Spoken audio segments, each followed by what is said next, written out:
Protest protest protest.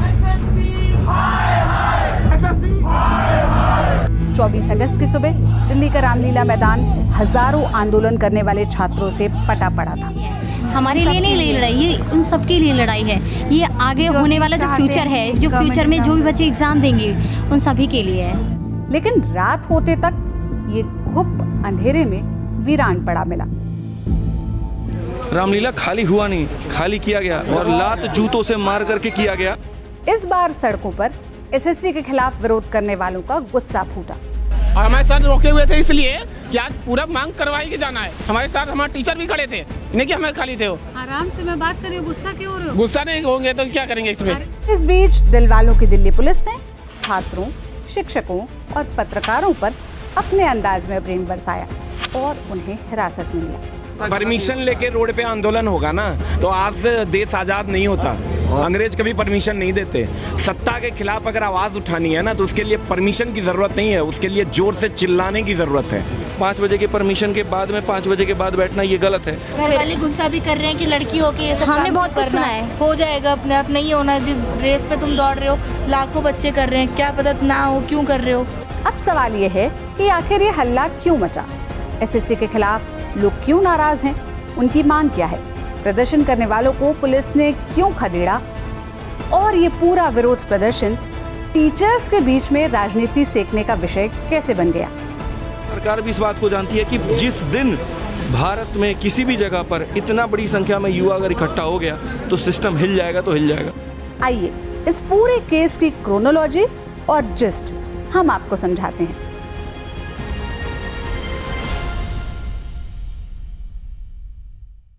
चौबीस और 25 अगस्त की दरमियानी रात करीब 12:45 बजे हम दिल्ली के पटेल नगर पुलिस स्टेशन के बाहर खड़े हैं। मेरे पीछे आपको अलग अलग ग्रुप में कुछ स्टूडेंट्स नजर आ रहे होंगे।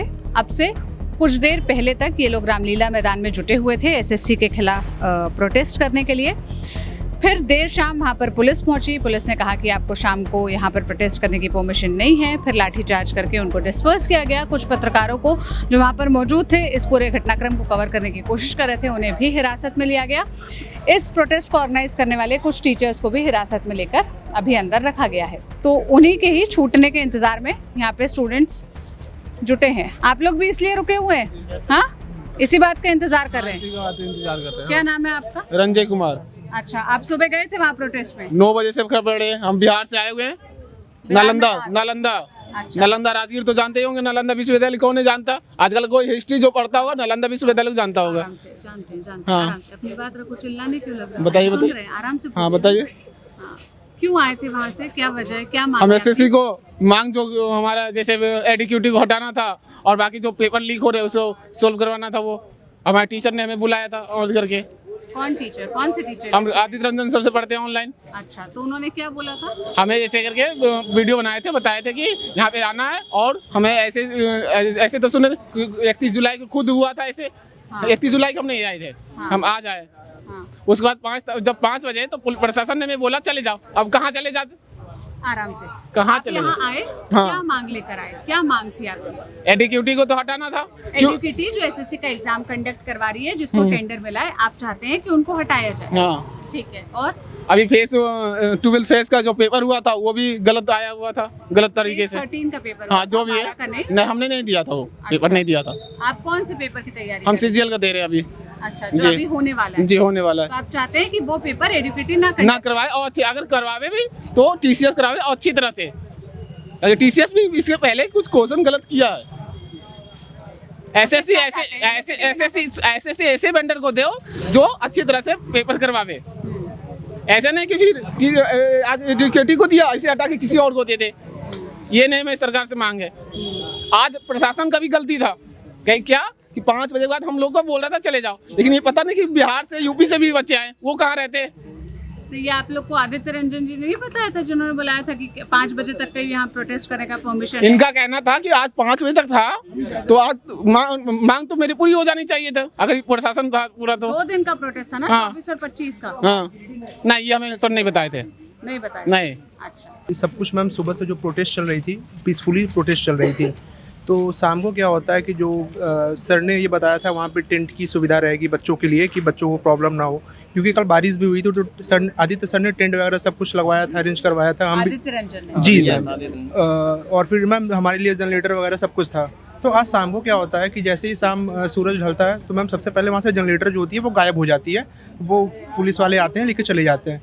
फिर क्या होता है मैम कि वो जो टेंट होती है वो टेंट हटाना स्टार्ट कर देते हैं, जबकि वो टेंट उन बच्चों के लिए लगा था जो बच्चे दूर से आ रहे हैं। जैसे भाई अगर भोपाल से आया है तो ये कहाँ जाएगा, तो ये था कि हाँ खाने की व्यवस्था होगी, टेंट वहीं रहेगा, भाई वहीं सो जाएगा, हमारी लड़ाई है, हम 2-4 दिन वहाँ पे रुकेंगे, काम करेंगे।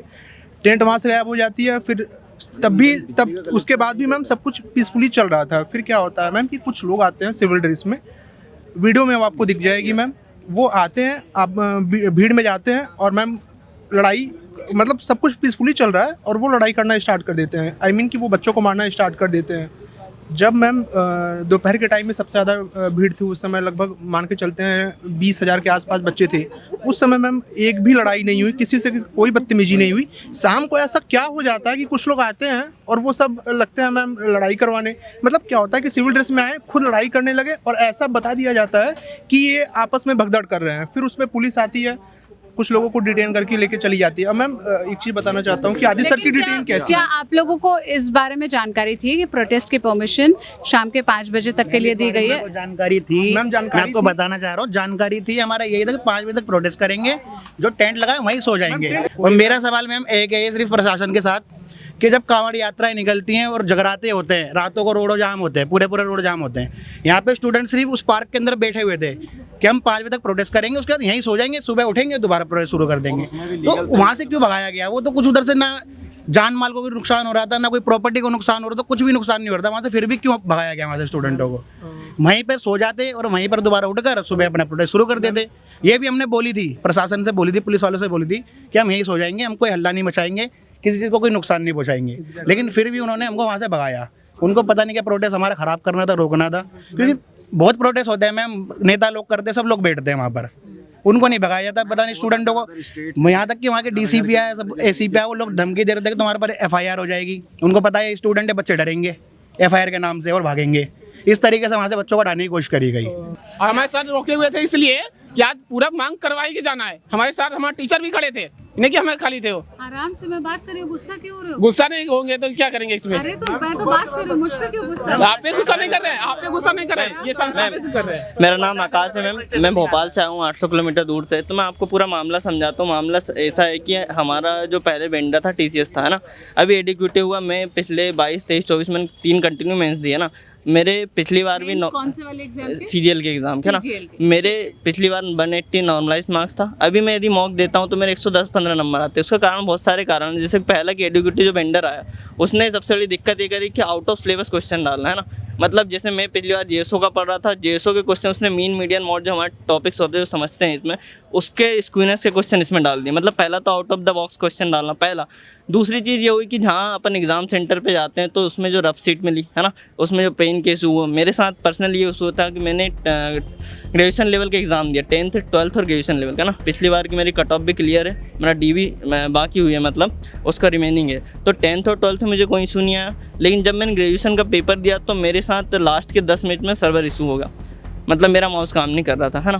तो ये बहुत बड़ा इशू था। मतलब मैक्सिमम जगह पे ये हुआ। मतलब अब ये बोलते हैं, जो SSC चेयरमैन बोलते हैं कि हमने 55,000 लोग को छांटा है। SSC की जो सिलेक्शन फेज का जो एग्ज़ाम था वो 10 लाख लोग टोटल थे उसमें, है ना। उसमें से 5-1 लाख लोग का एग्ज़ाम, तो उसमें 55,000 लोग का री एग्ज़ाम हुआ है। री एग्ज़ाम मतलब वो स्वीकार करते हैं कि हमारी इतनी गलती हुई है। लेकिन यदि अब आप एक्चुअली में इसको देखें तो इससे बहुत ज़्यादा गलती हुई है वो। क्योंकि मैं खुद बताता हूँ कि मेरे 10 मिनट ग्लिच हुआ, हमने इन्विजिलेटर से बात करी, उन्होंने उसका कोई जवाब नहीं दिया।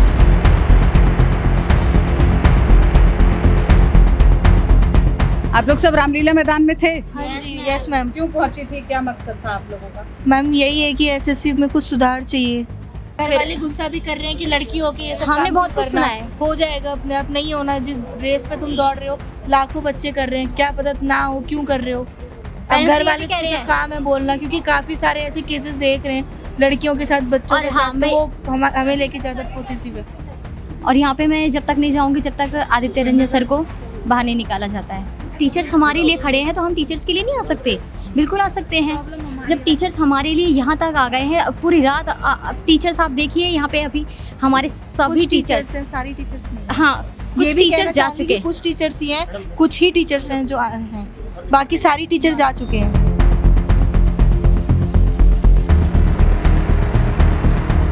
आज शाम के 5 बजे के बाद 7 बजे के बाद ऐसा क्या हुआ कि जो प्रोटेस्ट चल रहा था, हजारों बच्चे जुटे थे, वो रामलीला मैदान रात होते तक पूरा खाली हो गया।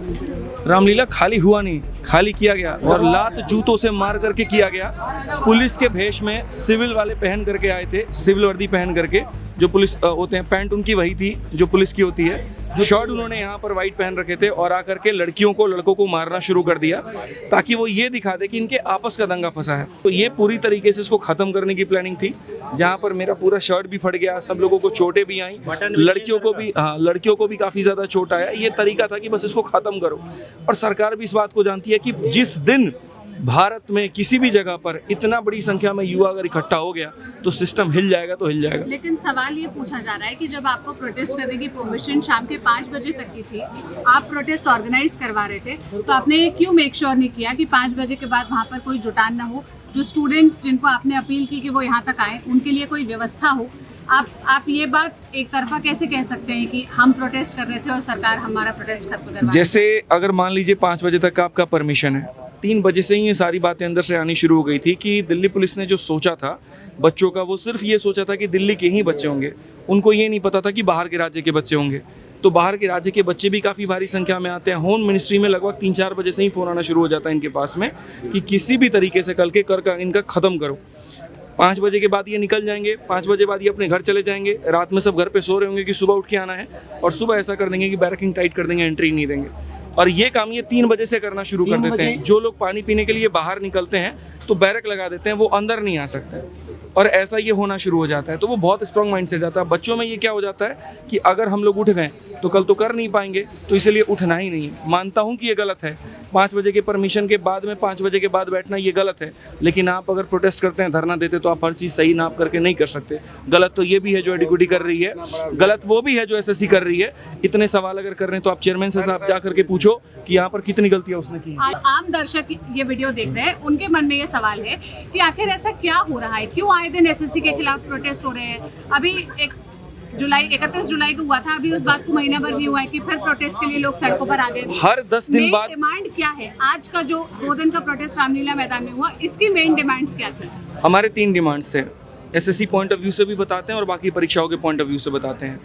जिस दिन से ये नया वेंडर सेलेक्ट हुआ है, उस दिन से हर 10-15 दिन के बाद में कोई ना कोई एक पेपर हो रहा है।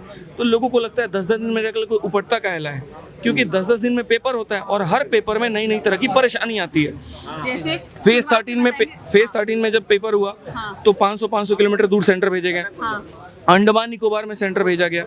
कुछ सेंटर्स तो ऐसे थे जहाँ आप जा नहीं सकते, जंगल झाड़ में सेंटर था, नीचे आटा चक्की है, गाय का तबेला है और ऊपर सेंटर है। ये सारी परेशानी उसमें आती है। सर्वर के इश्यूज आते हैं, 20-20 मिनट तक बच्चे का पेपर ऑन ब्लैंक रह जाता है। चलो ये सारी की सारी बातें जब हम मिनिस्टर से कहते हैं तो वो कहते हैं अगले में सुधार कर देंगे।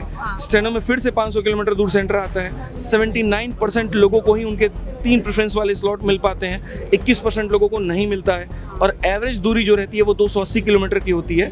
इतनी दूरी से उनको दूर भेजा जाता है। अब पहला ये पॉइंट। दूसरा, उसके बाद में स्टेनो में ये कहा गया कोई सर्वर इशू नहीं होगा, सर्वर इशू होता है। तीसरा, आप स्टेनो में देख लीजिए नई बीमारी निकल के आती है। रीजनिंग के अंदर में यहाँ पर गणित के सवाल पूछे जाते हैं, जबकि गणित सिलेबस में नहीं होता।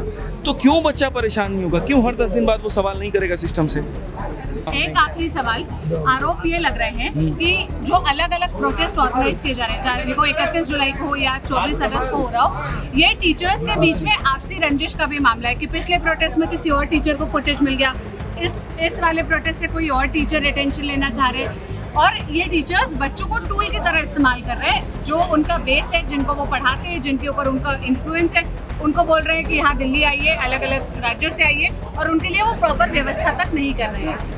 मैम, हर किसी के सोचने की मानसिकता अलग होती है। अगर कोई बदलाव के नज़रिए से देखता है तो वो ये बारे में सोचता नहीं है, और कोई अगर टीआरपी के नज़रिए से देखता है तो इसके अलावा कुछ और वो सोच भी नहीं सकता है। अब बाकी लोग क्या सोचते हैं इसके बारे में मैं नहीं कह सकता हूँ। मेरी इंडिविजुअल राय इतनी है, और मेरा शुरू से बस इतना रहा है कि अगर कहीं पर बच्चों के साथ में गलत हो रहा है तो हम शुरू से वहाँ पर लड़े हैं। ये हमारे लिए पहला नहीं था। आप थोड़ा सा इतिहास अगर पीछे का जानेंगे तो हम यूपी कांस्टेबल में भी हम लोगों ने, सभी लोगों ने, मैं, विवेक सर, नवीन सर थे, सब लोगों ने वहाँ भी आवाज़ उठाई, वहाँ भी हमने हुंकार भरा, और योगी जी की सरकार में भरा। तो क्या वो भी एक टीआरपी का माध्यम था? 2 दिन के अंदर कैंसिल। और ठीक है, एक दूसरा तरीका ये भी है कि ऐसा कर दिया जाए, ऐसा माहौल बना दिया जाए कि उसके बाद में बच्चा प्रोटेस्ट को ख़त्म ही मान ले।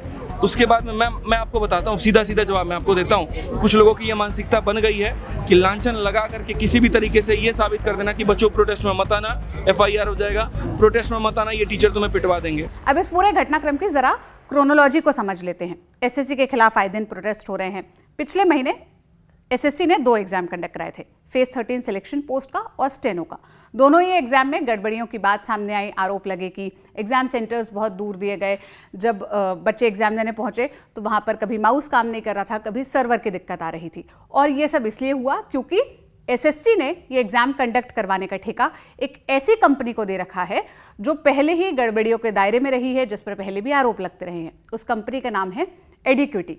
जब इस बारे में SSC के चेयरमैन से सवाल किया गया तो उन्होंने कहा कि जो टेंडर निकाला जाता है एग्जाम कंडक्ट करवाने का, उसमें TCS भी थी, एडुक्विटी भी थी और भी एक आध कंपनी थी, लेकिन एडुक्विटी को इसलिए तय किया गया या इसलिए चुना गया क्योंकि उन्होंने एक कम प्राइस कोट किया था। मतलब एग्जाम कंडक्ट करवाने के लिए जितना इन टोटल पैसा लगता है उसका जो अनुमानित एक आंकड़ा रहता है, एडुक्विटी ने वो पैसे का जो पूरा बजटिंग है वो कम दिया था, इसीलिए उनको चुना गया।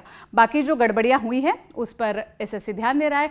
और जैसा स्टूडेंट्स ने कहा कि 55,000 स्टूडेंट्स का दोबारा एग्जाम करवाने की बात हुई है और जो तमाम चीज़ें कही है, लेकिन अब 1 महीने बाद फिर क्यों स्टूडेंट्स जुटे थे?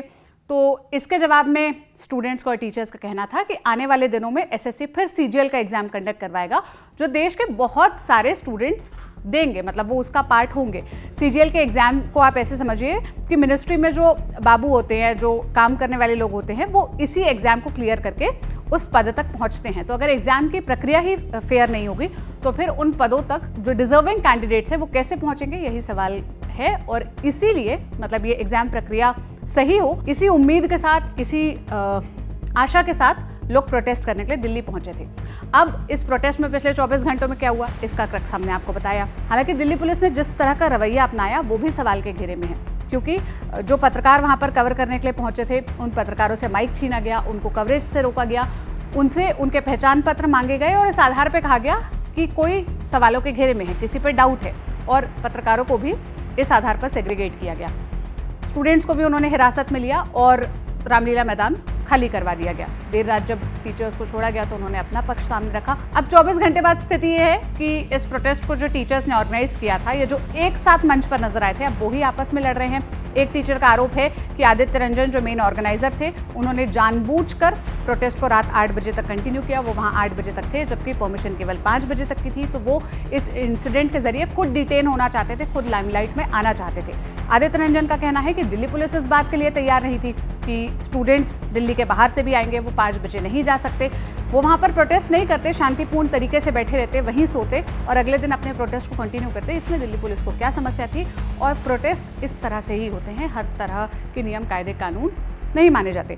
अब इस सब बहस के बीच में जो असल मुद्दा है, जो वाकई कंसर्न का विषय होना चाहिए, जो स्टूडेंट्स इसके विक्टिम है, जिनके मन में ये चिंता है, जो इस भरोसे और उम्मीद के साथ आए थे कि उन्हें न्याय मिलेगा, वो जो प्रक्रिया में फेयरनेस चाह रहे हैं, ये सवाल कहीं गुम सा गया है।